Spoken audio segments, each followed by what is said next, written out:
Hi, thanks for joining us today. If you're watching this video, if you've stumbled upon this video, you probably have some level of interest in hiring a virtual assistant or maybe some remote staff in Latin America. Well, this video is designed to tell you what you can expect, what some things to look out for in the process, and then to potentially see how we can help in the future. The first thing I want to focus on is, why are people hiring in Latin America? Well, a lot of people are looking for virtual staff or to expand their staff in Latin America because of primarily cost savings, time zone friendliness.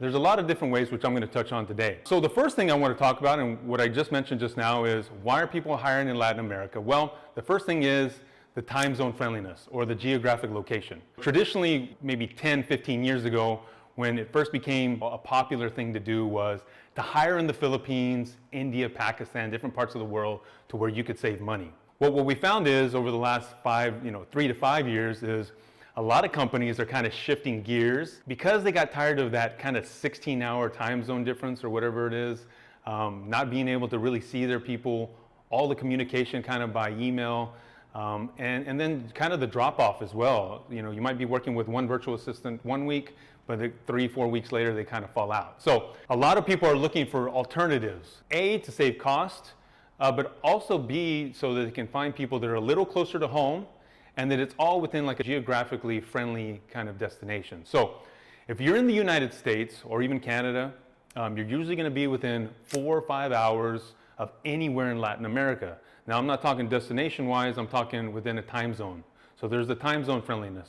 So you're not dealing with the 16-hour time zone difference, you're dealing with like a 4 or 5 hour time zone difference at a max. Sometimes it's the same time zone. So you do have that. Number two, a lot of people are coming to Latin America because there's a very high level of English here. There's a really high level of education. There's a lot of professionals in a lot of different backgrounds. You have, half of Silicon Valley here in Mexico recruiting in different parts of Latin America because they're looking for software developers, they're looking for test engineers, they're looking for people in the IT space, maybe project managers. So there's a lot of really talented people here that speak English, highly educated, and they're looking for great opportunities with US companies. Number two, on the flip side of that, there's also obviously high levels of Spanish. So maybe you have a customer base that only speaks Spanish. Well, we have customer service agents who can speak Spanish, salespeople, account managers who all can kind of tailor their approach and speak in the same language that maybe some of your customers are speaking in now. So you don't have that challenge.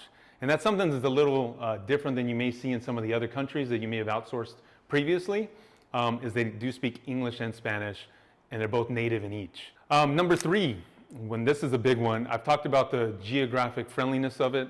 A lot of people love to be able to jump on a plane and meet their team in Mexico City or a central location. You have Medellin, Costa Rica, Mexico, all these different places that you can visit in a couple of 2 or 3 hour flight. And you can meet with your team, you can get them, kind of build that camaraderie that a lot of companies are looking for, and you don't have to worry about traveling 16 hours to meet somebody in person. Or on the flip side of that, maybe this person has a US visa. There's a lot of professionals in Latin America that they can travel back and forth to the United States, and maybe you just get them on a plane and they can meet with your team in, Texas or New York or California, wherever that destination may be. And I'm just kind of hitting the hot spots, but it's another level of reason of why people are hiring closer to home, getting things a little closer within their same time zone. And then finally, I think there's this is a big one, is that a lot of people have actually lived in the States. So there's a lot of professionals, a lot of people living in Latin America that have ties to the States, they have their families, they may have worked or lived there before, and they have a lot of the same cultural nuances. They know some of the same sports teams, they know the fast food restaurants, so they can kind of build that camaraderie. They can build that kind of trust between customer service and maybe the company that you're dealing with. And so those are kind of some of the main reasons people are drawn to Latin America. Now, the big thing I want to talk about now is, you may ask the question, why would I need a recruiter? Why would I need a company like yours, Josh, to help us hire in Latin America? Well, there's a few reasons I'm going to touch on. Number one, each one of these respective countries in Latin America have their own set of labor laws. Traditionally, how it works is these labor laws, they tend to favor the employee or the contractor. They don't always favor the company that's hiring them. So it's really good to know, even if you're not going to be offering benefits, what those benefits are and what those labor laws are, so that you're staying within bounds of those labor laws. Number two, I think a lot of people are looking to hire a recruiter because, and this is a big one, especially if you've seen some of our other videos, the salaries. So if you may do a quick Google search, or you may use sources like Indeed.com or Salary.com, Salary Explorer, there's a number of them out there. But the salary data that you find on these sites is typically wrong or inaccurate. And the reason why is because they're always surveying Spanish-speaking professionals. They're always looking for the HR managers and HR directors who have all this data, but they're usually just talking to Spanish speakers. They're not talking to the English speakers.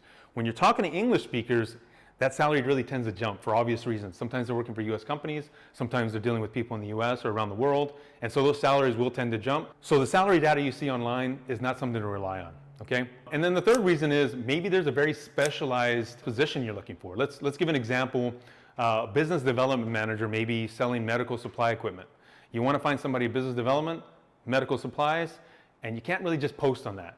You know, you might post something on Indeed or LinkedIn, which are two major sites obviously in Latin America, or most of Latin America, and you're gonna get hundreds of resumes that have nothing to do with it. So in that case, you want a headhunter, somebody specialized, somebody that has the tools above and beyond just posting online, to where they can go look at passive candidates, reach out to them, and try to get the best fit for your business. So those are some of the reasons you may want to reach out to a recruiter. Now, the final thing I want to talk about before we move on is if you've hired remotely before, if you've hired virtual assistants before in places like India, Pakistan, the Philippines, obviously a big one, please don't use that as a benchmark for salaries in Latin America, because I'm going to tell you right now, I'm going to save you a lot of time.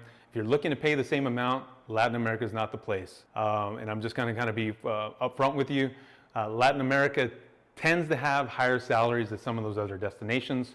Maybe proximity to the States, maybe because they do a lot more business with the United States. There's still substantial savings to be had in Latin America. You could probably save about 40% of what salaries are in the States, maybe 30, 40% in some areas, just depending on what the industry is or what the position is. Sometimes it can be higher than that. It just depends on what the position is really. But I don't want you to come to Latin America if you have an interest and you're looking to pay the same rates. They are going to be a little higher than what you've traditionally paid if you've done this before.